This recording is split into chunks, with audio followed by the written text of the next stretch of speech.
aí, gente, tudo bem com vocês? Bem-vindos ao meu canal, eu sou o Gabriel e hoje é dia da gente falar de Dua Lipa.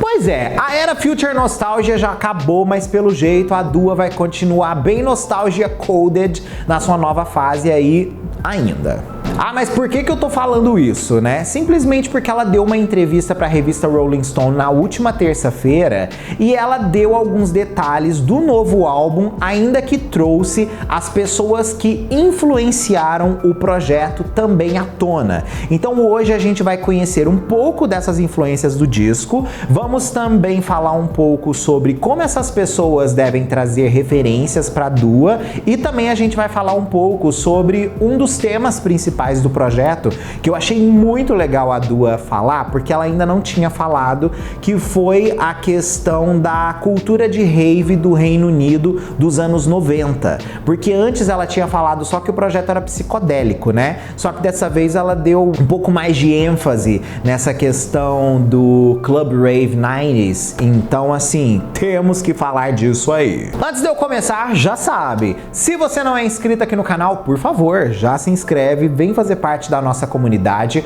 Aqui eu falo de música pop, assim como entretenimento, e vai ser maravilhoso ter você aqui com a gente. Além disso, tem a loja de camisetas aqui do canal com várias estampas lá inspiradas pela nossa querida Dua Lipa e suas eras musicais. Se por acaso você ainda não conhece, clica no link que está fixado no topo aqui dos comentários ou na descrição desse vídeo. Você vai ser redirecionado e vai conferir todas as estampas. É uma mais linda que a outra. Dua Lipa deixou claro que o seu novo álbum de 11 faixas será um tributo à infusão do pop psicodélico à cultura rave do Reino Unido dos anos 90. Mas afinal de contas, o que foi a cultura de rave dos anos 90 no Reino Unido? Qual foi o impacto que isso teve naquele país durante aquele período? Na verdade, isso começou no meio dos anos 80, mas foi em 1988 quando a sinergia da House Music com o Ecstasy se tornaram um movimento. As batidas hipnóticas da House Music, com baixos estranhos e ondulantes, no estilo do Acid House que estava bombando naquela época, liberaram em conjunto com o MD e o LSD um nível de abandono e intensidade ritualística nunca visto desde os anos 60 no Reino Unido. Os clubes mais underground do Reino Unido começaram a acumular muitas pessoas que gostaram desse tipo de experiência, né? E isso daí acabou virando uma coisa que transcendeu qualquer tipo de questão racial, de questão estrutural, de questão, enfim, todas. Todo mundo tava ali pela mesma coisa. Máquinas de fumaça, luzes estroboscópicas e alucinantes encorajaram as multidões a se fundirem em um único organismo, uma mente grupal envolvida em um abraço suado de dança. Os promoters naquela época logo começaram a apostar em lugares maiores para fazer esse tipo de evento. Isso desencadeou festas em lugares como armazéns, fábricas abandonadas, festas ao ar livre e até mesmo aeroportos abandonados sem autorização, o que naquela época também gerou muita confusão com a polícia. Porém, isso daí acabou indo além das festas e a música desses ambientes começaram a criar um corpo próprio. Vale lembrar que musicalmente o Reino Unido Club dependia muito das importações da região de Chicago, Detroit e Nova York, mas logo começou a desenvolver as suas próprias fórmulas mutantes de house e techno. Em Londres, por exemplo, o desenvolvimento mais significativo de longo prazo veio com a incorporação das breakbeats aceleradas e as batidas de hip hop e do vocal do dancehall, que criou um modelo novo de house music para aquele ambiente. Inclusive, os maiores movimentadores daquela época foram Shut Up and Dance, The Ragga Twins, Urban Shakedown e, obviamente, o The Prodigy. O The Prodigy, provavelmente, vocês já devem ter ouvido em vários filmes de ação, porque a trilha sonora dele simplesmente virou um acontecimento dentro de Hollywood.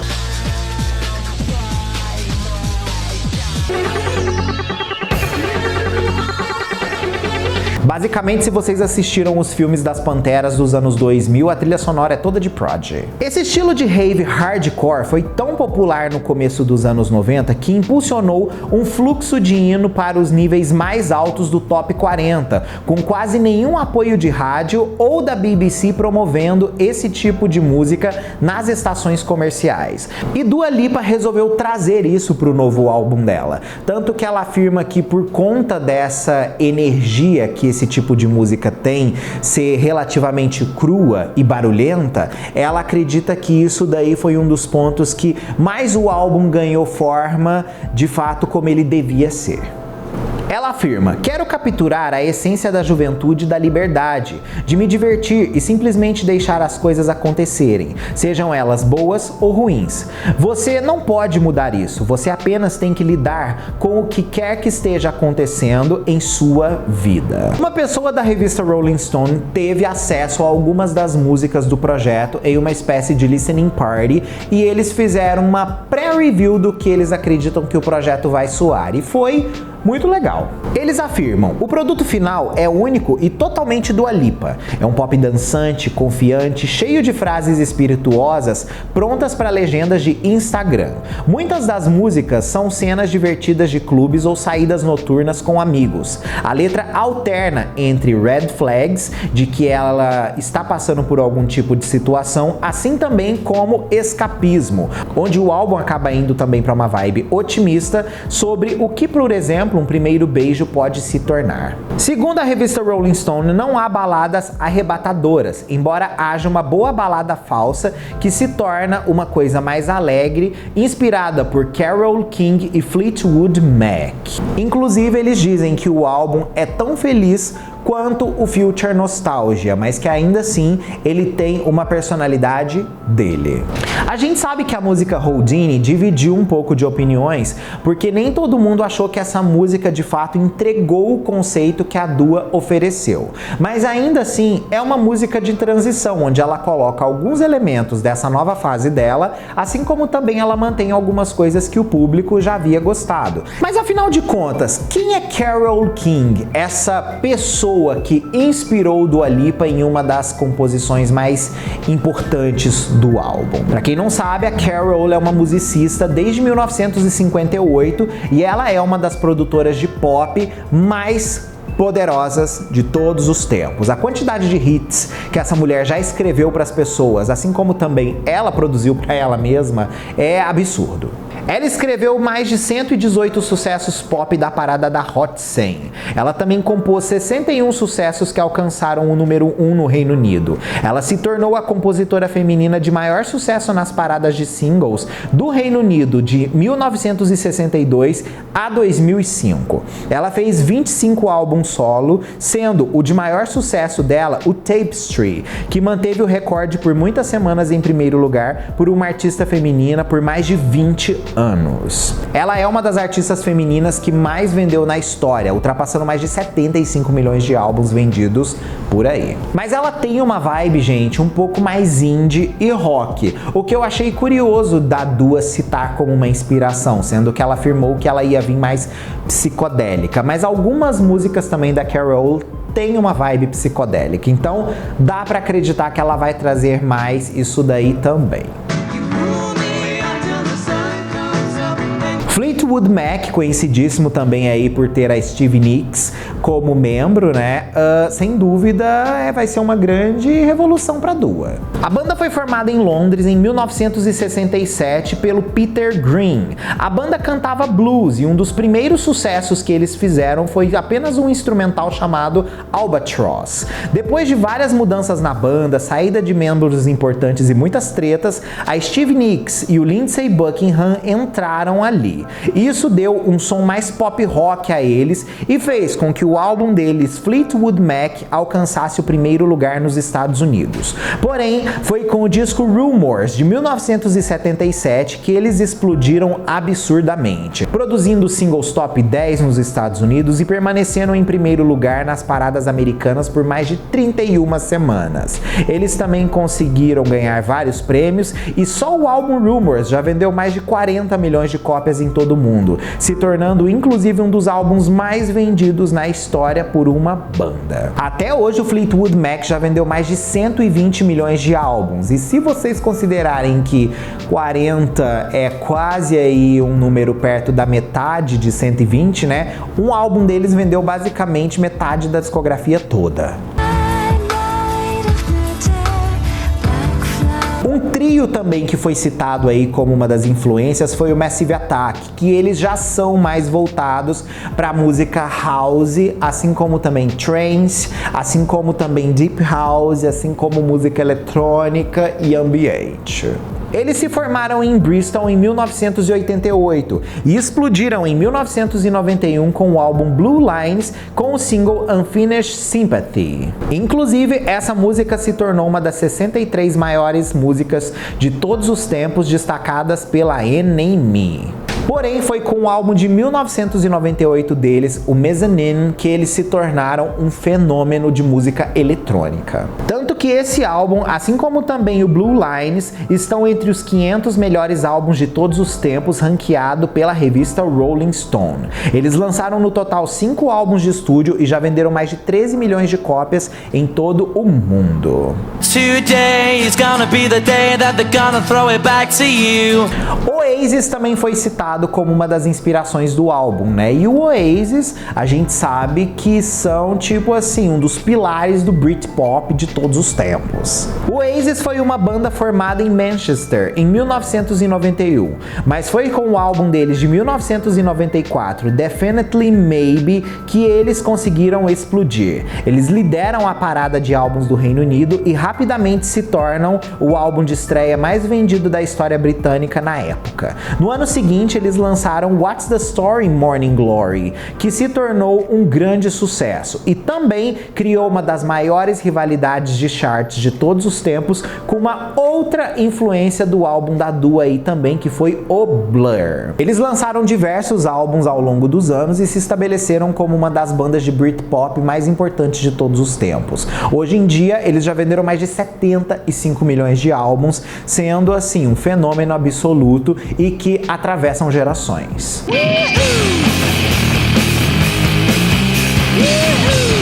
Já o Blur, que foi uma outra inspiração, foi formado em Londres em 1988. Eles lançaram álbuns icônicos como Modern Life is Rubbishing, o Park Life, o The Great Escape, que na minha opinião é o melhor álbum deles, e se tornaram um dos artistas mais importantes do Britpop também de todos os tempos. Só que uma coisa que fez com que o Blur se tornasse diferente do Oasis foi que eles experimentaram outros estilos de música que o Oasis acabou não experimentando, e foi por conta disso que a banda começou a atrair novos fãs, assim também como perder fãs. Mas foi por conta dessas novidades que eles foram trazendo que um dos atos musicais mais interessantes de todos os tempos, na minha opinião, nasceu, que eu amo de paixão, que é o Gorillaz.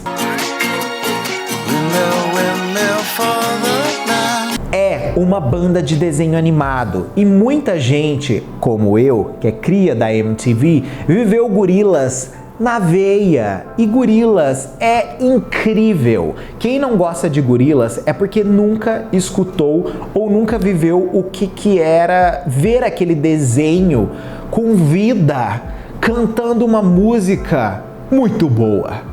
O Gorillaz é uma criação do Damon Albarn, que é o vocalista do Blur. Então sim, ele também canta como 2D no Gorillaz, o meu favorite. Eles, inclusive, se afastaram totalmente da proposta da primeira banda para poder fazer com que o Gorillaz acontecesse. No caso deles, eles foram para um lado muito mais de hip hop, música eletrônica e world music. O álbum de estreia deles de 2001, o Gorillaz, tem muitas batidas de dub, tem música latina, tem punk, entre outros estilos. É um acontecimento. Ele ganhou tripla platina no Reino Unido e dupla platina na Europa, com vendas muito bem impulsionadas por conta do sucessão Clint Eastwood. Só que o segundo álbum deles, gente, é babilônico, o Demon Days, e é o álbum que tem como lead single Feel Good, Feel Good Inc. O terceiro álbum deles foi o Plastic Beach, lançado em 2010, e apresentava temas mais ambientalistas e elementos de synth pop, uma vertente completamente diferente, assim como também eles apresentaram uma forma diferente dos visuais nos clipes. Eles vão para um caminho um pouco diferente, produzindo no ano seguinte o álbum The Fall, que foi inteiro gravado no iPad pelo Damon, assim como eles lançam anos depois o Humans, o A Song Machine e recentemente a nossa querida Ilha do Biscoito, que foi um fenômeno, Cracker Island, que inclusive vocês deviam escutar esse álbum.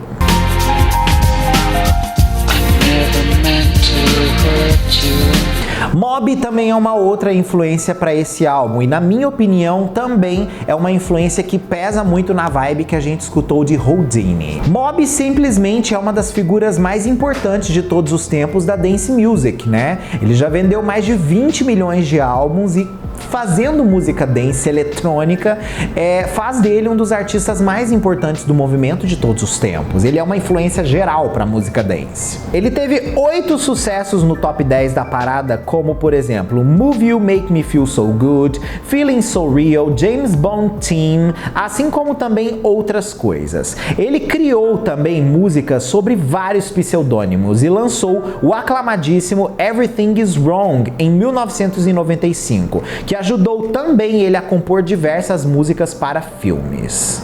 Porém, o álbum Play dele, de 1999, se tornou um álbum bombástico, principalmente porque todas as faixas desse projeto foram licenciadas para filmes, comerciais e programas de televisão, se tornando um sucesso de vendas absoluto. Gwen Stefani também é uma das inspirações para esse projeto, mas vale lembrar que ela já havia sido uma inspiração durante a era Future Nostalgia. Então, mais uma vez, ela vai na Gwenzinha aí como um dos seus pontos de norte para o projeto. Por mais que a Gwen seja uma cofundadora, vocalista e principal compositora do No Doubt, que inclusive lançou hits como Just a Girl, Spiderwebs, Don't Speak, explodiram com Thread Kingdom, lançaram depois Hey Baby, It's My Life, enfim, ela criou uma carreira musical solo para ela também no pop muito importante do ano de 2004 para frente. O disco dela, Love Angel Music Baby, virou um dos álbuns mais importantes daquele ano, além de ter sido um grande sucesso comercial e de crítica. Ela lançou The Sweet Escape também e recentemente lançou o álbum This Is What the Truth Feels Like. Com o No Doubt, a Gwen já vendeu mais de 60 milhões de discos em todo o mundo, sendo também uma das artistas femininas mais bem-sucedidas de todos os tempos. Eu também achei super interessante ela falar que o Primal Scream ajudou muito na ideia do novo álbum, principalmente levando em consideração aí que eles são indie pop. Eles foram fundamentais na década de 80 para criar esse movimento. Eles depois assumem influências psicodélicas e de rock de garagem, além de também lançar álbum de dance music, como por exemplo em 91, que eles fizeram o Screamadelica, que levou eles para o mainstream. Eles continuaram a explorar estilos diferentes, como blues, trip hop, rock industrial e por aí foi. Conclusão, né? O álbum da Dua Lipa vai ser bem diferente do Future Nostalgia, ainda assim que nostálgico. Isso prova pra gente que não exatamente música pop precisa ser disco e que existe muitas outras coisas ainda para se explorar, ok? Comenta aqui a sua opinião que eu quero saber o que você tem para poder me dizer sobre o que você espera do álbum da Dua Lipa, fechado? Beijo, até o próximo vídeo, ou live nós aí.